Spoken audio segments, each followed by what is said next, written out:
গল্পটি শোনার মতো। আশা করি তোমাদের দাঁড়িয়ে যাবে এবং তোমরা হাতের কাজ করতে বাধ্য হবে। তোমরা হেডফোন লাগিয়ে বসে যাও।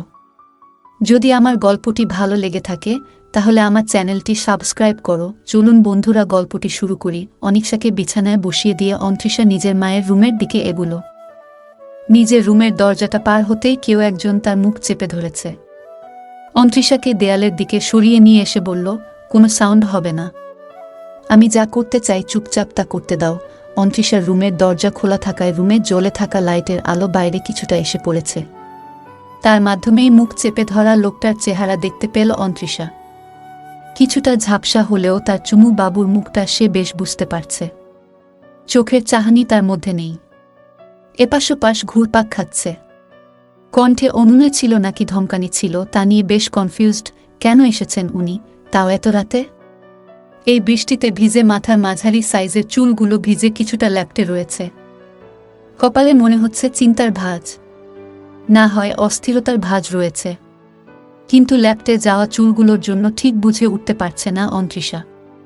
খানিকটা ভয় পেয়ে হাতগুলো গুটিয়ে নিয়েছিল নিজের জামার আড়ালে।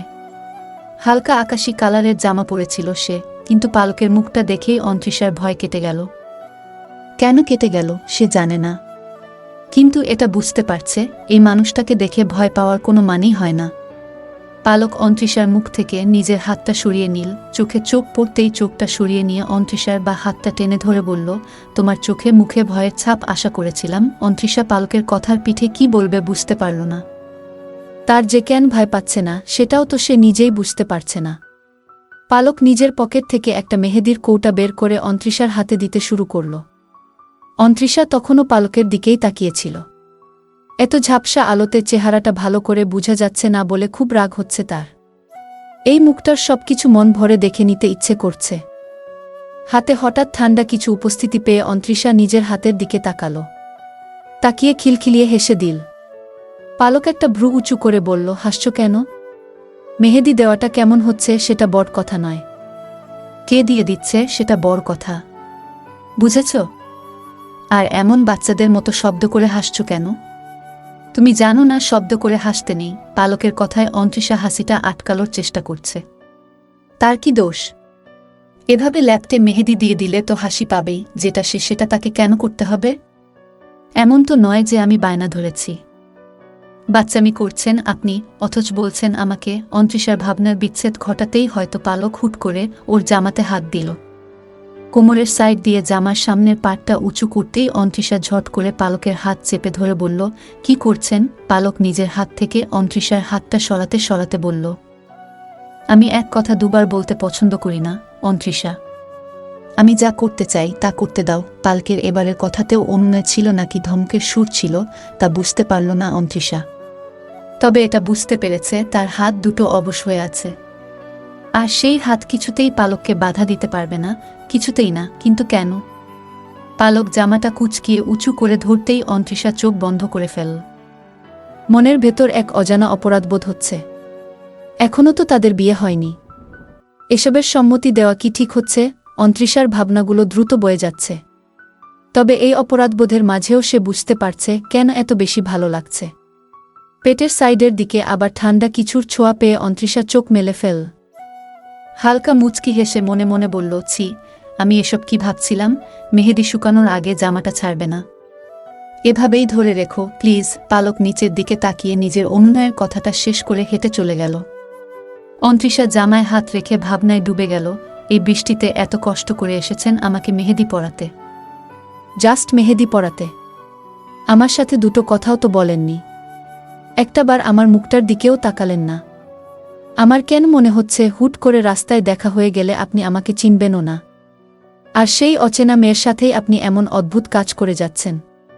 কিন্তু কেন? অন্তরিশা দীর্ঘশ্বাস ছেড়ে ঘুরতেই দরজায় অনিশাকে দেখতে পেল। এত গভীর নয়নে সে কি দেখছে? এবারও কি আপু সব দেখে ফেলেছে? অন্তরিশা কিছুটা লজ্জা নিয়ে আবার নিজের রুমে ঢুকে গেল। অনিশার নজর অন্তরিশার পেটে। লাইটের আলোতে মেহেদির কালচে রঙে পালক লেখাটা যেন জ্বলজ্বল করছে। এভাবে পেট বের করেই শুয়ে থাকবি? সামনে যে তোর বড় বোন দাঁড়িয়ে আছে, তাতে কি তোর একটু লজ্জাবোধ লাগছে না? যা ধুয়ে আয়, অন্তরিশা বলল। উনি তো ধুতে বলেনি, আপু ধুতে বলেনি বলে ধুবি না? এভাবে পেট বের করে হেঁটে বেড়াবি?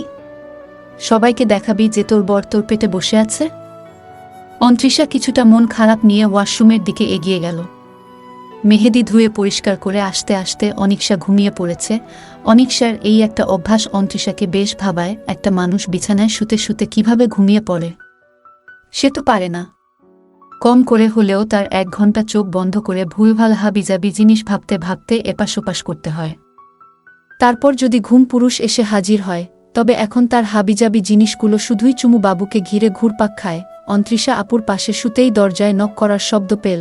এত রাতে আবার কে এলো? অন্ত্রিশা কে বলে চিৎকার করতে গিয়েও থেমে গেল। যদি পালক এসে থাকে তাহলে তো আপুর সামনে আবার নির্লজ্জ হতে হবে। অন্ত্রিশা নিঃশব্দে দরজার কাছে গিয়ে সিটকিনি নিতে হাত দিল। দুলাভাই, আপনি? অনেকেই ঘুমিয়ে পড়েছে। ডেকে দিব? অরিত সাহেব উকি দিয়ে অনিকশাকে দেখতে দেখতে বলল, না থাক। ওর কাঁচা ঘুম ভেঙে গেলে খুব রাগ করবে। আপুকে এত ভালোবাসেন, তাহলে ঝগড়া করেন কেন? অন্ত্রিশার কথার উত্তরে হালকা হেসে উঠল অরিত। আছি। তুমি দরজাটা আটকে ঘুমিয়ে পড়ো। অরিত চলে যাওয়ার জন্য ঘুরতেই অন্ত্রিশা বলে উঠল, আপুকে ছাড়া ঘুম আসবে তো? অরিত হেসে বলল, চেষ্টা করলে আসতেও পারে। আমার কাছে একটা প্রস্তাব আছে।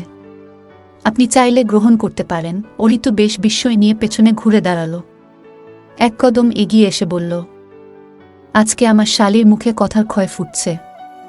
দেখি কোনো বিশেষ কারণ আছে নাকি? অন্ত্রিশা কিছুটা লজ্জা নিয়ে বলল, না তেমন কিছু না। আচ্ছা, লজ্জা পেতে হবে না, মজা করছিলাম।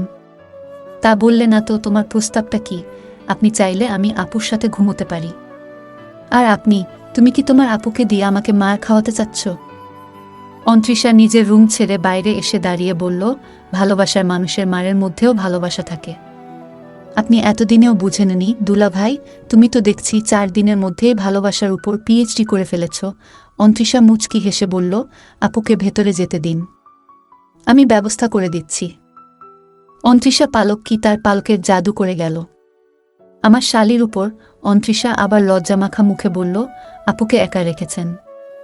আমি গেলাম। অরিত মুচকি হেসে বলল, কিন্তু তোমার আপু যদি আমাকে বের করে দেয়? অন্ত্রিশা মুচকি হেসে বলল, আপুকে এত ভয় পান? আচ্ছা, আপনি ভেতরে যান, আমি ব্যবস্থা করে দিচ্ছি। অন্ত্রিশা দরজার সিটকিনি লাগিয়ে দিয়ে বলল, মাঝে মাঝে ভালোবাসায় কিছুটা জোর প্রয়োগ করতে হয় দুলাভাই। অধিকাংশ মেয়েগুলোই চায় তার ভালোবাসার মানুষটি তাকে জোর করে ভালোবাসুক। সে ইচ্ছে করেই মুখ ফুটে ভালোবাসা চায় না। অরিত বিস্ময়ভরা চোখে অন্ত্রিশার দিকে চেয়ে রইল। এই দুটো বোনকে সে কিছুতেই বুঝতে পারে না। একজন তো রাগের ক্ষেত নিয়ে বসেছে, যখন তখন যা তার সবজি লাগাতে থাকে। আরেকজন স্বল্পভাষী, প্রয়োজন ছাড়া নিজের কথার ঝুড়ি থেকে কথা বের করে না। অন্ত্রিশা পুনরায় একটা মিষ্টি হাসি উপহার দিল অরিতকে। সাথে সাথে দরজাটা বাহির থেকে সিটকিনি লাগিয়ে দিল, যাতে তার বোন চাইলেও দুলাভাইকে বের করতে না পারে। অরিত মনে মনে হাজার হাজার কোটি কোটি ধন্যবাদ দিল অন্ত্রিশাকে। অনিকশা যতই তার থেকে দূরে থাকার চেষ্টা করুক, অরিত জানে সে একটা রাতও অনিকশাকে ছাড়া কাটানোর কথা চিন্তা করতে পারে না। অরিত নিঃশব্দে অনিকশার পাশে শুয়ে পড়ল, কপালে হালকা চুমো আঁকতে গিয়ে ভাবনায় ডুবে গেল। অনার্স প্রথম বর্ষের নবীন বরণেই প্রথম দেখেছিল অনিকশাকে।